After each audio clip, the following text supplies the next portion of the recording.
Long ago, in ancient Rome, there lived a young emperor named Marcus. He was loved by the people, respected by the Senate, and admired for his wisdom, even at a young age. But despite all the power and praise, Marcus was restless. His heart was constantly troubled by fear of losing his crown, fear of betrayal, and above all, fear of failure. One day, while walking alone in the palace gardens, Marcus found an old sculptor carving a statue out of marble. The sculptor was calm, focused, and completely absorbed in his work.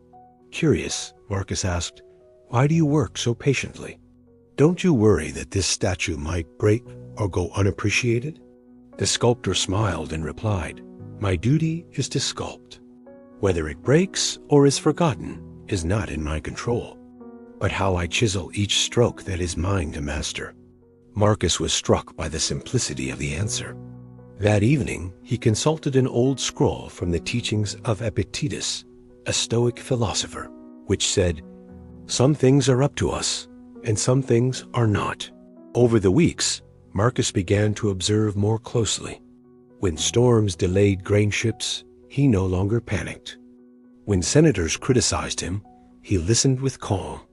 When a trusted general betrayed him, he didn't explode in anger. Instead, he reminded himself, "What is not in my control cannot disturb my peace unless I let it." One day, news came that a precious statue of his father had fallen and shattered in the temple courtyard.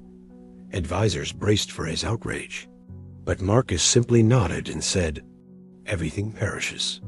Only our virtues remain. Let it go." His calmness amazed everyone, but Marcus knew this was the fruit of discipline, of practicing Stoicism daily.